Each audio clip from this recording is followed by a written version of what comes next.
Some of you will come from an abusive household. Some of you were perhaps molested. Some of you were just looking for people to see you. Maybe you grew up in a home where addiction was normal and you always felt like you were not. You have the opportunity to look at life with new eyes and appreciate it in a way that even when you were sober, you could not see until you suffered and changed. New eyes that allow you to see the beauty in the world and the not so beautiful. When the past comes calling, it has nothing different to say, and you have the choice not to listen. You have the choice not to repeat the story or to let it become your identity. Think about who you were and who you are now. Would you ever want to go back? Be proud of yourself. All that pain meant something, and you mean something. I know it's not that simple. You will have to weigh every choice you make in the future.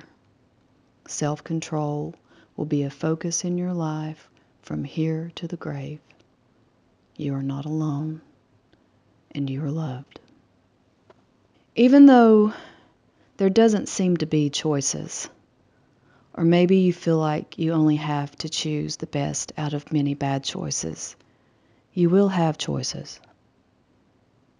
Challenge yourself to look at things in a different way, because your thoughts are your reality and will continue to be your reality.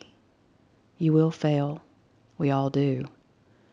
We all fail and make mistakes. But the failures do not have to be permanent. Learn from them, move on, and use them as fuel to push you into a better place. Pema Chodron said something to the effect, and I'm paraphrasing. It's like standing in the ocean and getting knocked down by the waves. You fall, get sand up your nose, your eyes burn. The weight of the water is heavy, but you get back up and take them on again. Eventually you get better at it, and the waves feel weaker and weaker as you become stronger and stronger. You have to just keep getting back up, or you will drown. So who am I? And what do I know about you or any of the things that you've gone through? I was lucky enough to dodge the addiction bullet, and I'm not completely sure how. I'm a writer, singer, and a professional life coach. I grew up in a holler called Bowser in Pound, Virginia. My dad was an alcoholic.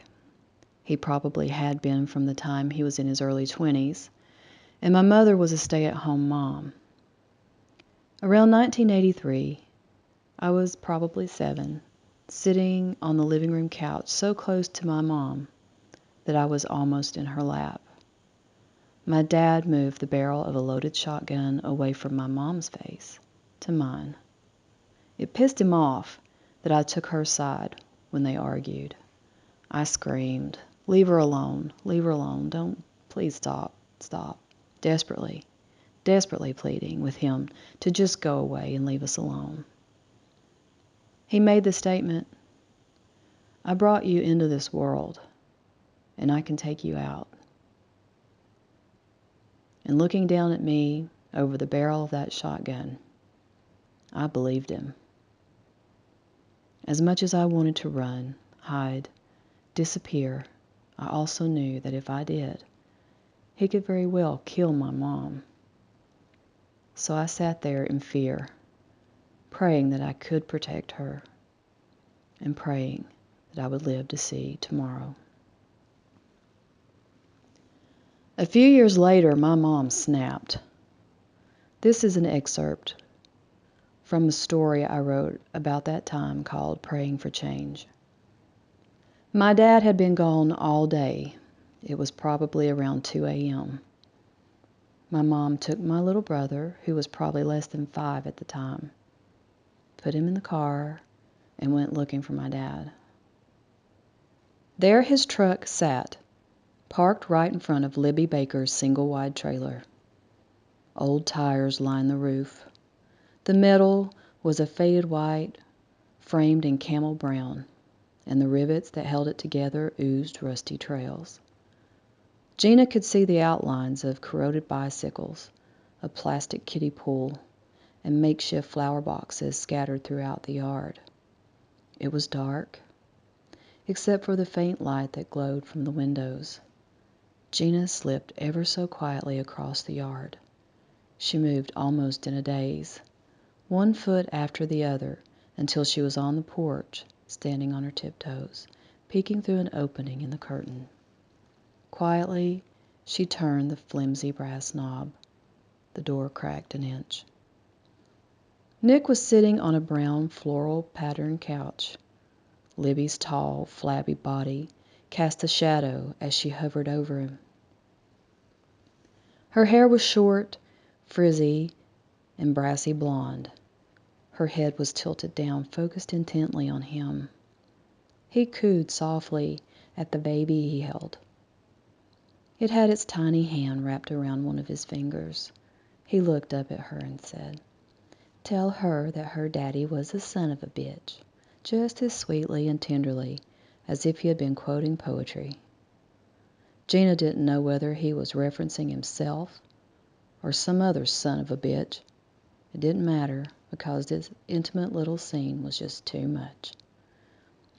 She shoved hard on the door, slamming it into the wall. Nick barely had time to look up when she drew back her arm and smacked him with a force that knocked him into the cushion behind him. Her head shook slowly, almost imperceptibly, as she stood there looking at him. She then turned abruptly and walked out. He reached the baby back to Libby, who just stood there, frozen in temporary shock. Nick followed Gina, stepping casually onto the porch, and looked at her. She had made it to the bottom of the steps and stopped when she caught the sound of his footsteps. She knew she should just go on, but she was curious what bullshit story explanation he'd have this time. Nick wasn't tall, but he was imposing, with broad shoulders and strong arms. His belly was large and swollen, and it was common for him to stand with his arms crossed, resting on it. He once had hair so black it looked purple when the light hit it just right. It lay in natural waves, and Gina loved to run her fingers through it. It and his mustache were almost entirely gray, and had been since his mid-20s. His nose was manly, but his mouth was almost pretty, always plump and rosy, as if he wore lipstick. It was distorted by evil now. She had always thought his hands looked like an artist's hands, with long, slim fingers. He had destroyed those soon after she had moved in with him. His driver's side window had been down, and his elbow rested on the door, with his hand catching the roof. He had been drinking, of course, and lost control of the Bronco. It flipped over and over, crushing his left hand beneath the full weight of it. He still used it, but it was crooked, stiff, and full of pins. His guitar chording hand, he called it. He stood clenching them both, she knew, wanting to get them around her small neck. "What kind of dumb-ass stunt was that? I wasn't doing a goddamn thing," he yelled, as Libby walked out to stand behind him. Gina pulled the wedding rings from her finger and threw them. They bounced off his chest that was covered by a black t-shirt. Her green eyes burned through Libby. She said calmly, "You can have him. I don't want anything else to do with him." She was on her way back to the car when Nick came up behind her. He shoved her so hard she barely had time to get her hands out in front of her to catch her fall. Her teeth jarred as she landed in a sticky patch of thick mud. Gina turned to face him. She tried to shield her face with her arms as he began kicking her violently in the ribs and stomach. He kept kicking and grabbing at her as she crawled on her hands and knees, trying to get away from him. She stumbled to her feet and lifted herself up by the handle of the car door, taking blow after blow to her back and head. Her slippery fingers fumbled with the handle, and finally she threw herself inside. He held the door as she kicked wildly at him. She pulled it with everything in her until it suddenly landed hard against her. She frantically moved around the car, pushing the locks down one by one. The sound of the revving engine as the car started was drowned out by the wailing screams of Cole behind her. Nick moved to the front of the car, and he was heaving from exertion. He stared at her with squinting eyes, waiting to see what she was going to do. For a second, time stood still, as the wavy mist lit by the headlights gave him an almost demonic quality as he stood there. He then leaned down and heaved a rock with both hands and hurled it through the windshield. A comet with a tail of glass hit her in the face and chest, knocking the breath out of her. With very little strength left, she struggled to move the heavy weight from her lap. She raised her face to look at him. He just glared at her with a satisfied smirk, patting his hands together to dust off the dirt. Gina put the car in gear and pushed the accelerator to the floor. She lurched forward and bounced as the wheels rolled over Nick's body. She stopped the car, slammed it in reverse, and hit the pedal. Again, she felt the rise and fall of the car. She didn't kill him, but she crushed his pelvis, and it took him almost a year to be able to walk again. She nursed him back to health, and as soon as he was better, he started drinking again. That was my daily life pretty much from the time I was born until the time I was 18 years old. He was addicted to alcohol and cocaine. And even though my mom had money, he kept us in poverty. We busted our banks for change to get food. I wore hand-me-down clothes for my cousin who was a boy, so while I was a tomboy, I always looked the part. I have an older half-brother who is an alcoholic. I have an older half-sister who is addicted to food, and a younger full brother who is addicted to addiction and has been from the time he was 13.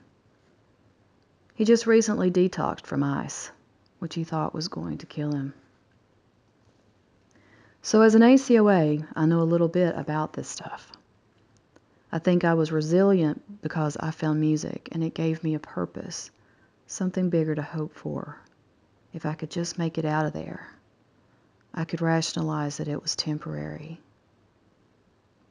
I loved the man, my dad, but I hated his actions. It took me a very long time to be able to separate the two. This picture was taken when my dad was 27, maybe. He looks like a 70s porn star. He was nice looking, funny, a charming man. He could draw anything. He could make things with his hands, sang and played guitar. He was a mechanic, a builder, and wanted more than anything to be a race car driver. On the other hand, he was a violent psychopath who beat and bullied people who were smaller than him, needed to be around groups of men to feel large. And he didn't work. And he caused his and my mom's coal truck business to go bankrupt. And all the while never saw that anything was ever his fault. Now I want to show you a photograph of him at age 51. He is being baptized in this photo. His arms and legs are the size of mine, but his belly looks like he's 12 months pregnant with twins. His eyes are yellow, his skin is gray, and his mind comes and goes. He spends what little time he has left watching MASH reruns. His liver is so bad, the doctors won't even give him a Tylenol. His pancreas is failing as well as several other organs, and in a few days, he will be dead. He never met my son or my little brother's son. This is a poem I wrote after he died. I would like to have known you before you lost your soul. the man you used to be before the demons took control. They say you were a strong man, so gifted and so bright. How could you throw away everything that mattered in your life? You had a wife that loved you more than you'll ever know. Bruises are fading, scars are healing, but her heart has grown cold. I look at your hands, and they are my hands, my features so close to your own. You've done things that can't be forgiven, but our blood still binds us strong. Even though you know it's coming, and all the signs tell you it's near, your heart won't let you believe that the time is finally here.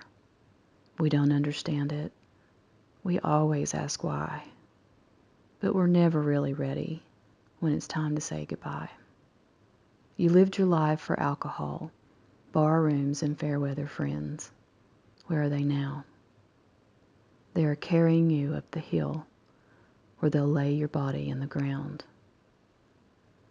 He did not have the bottoming out point or the desire to sit in the seats that you are sitting in right now. I don't care how you got here or what motivated you, but you are here and you made it. I would like for you to think about your futures. Who will you be? What is important to you? Think about the people in your lives and what will they have to say about you when it's time to lay your body in the ground. Forgive yourself and realize that you were only doing the best you could with the tools you had to work with. You've been shown a new way. Get new tools and rewrite your story. You were told that you're an addict, maybe even addict and an ACA, and you have to be aware of the risks that go along with these labels. But I encourage you not to let it define who you are. You've been given a chance. You have been given a chance. Take it. I congratulate you. And I leave you with this quote by Nelson Mandela. I learned that courage is not the absence of fear, but the triumph over it.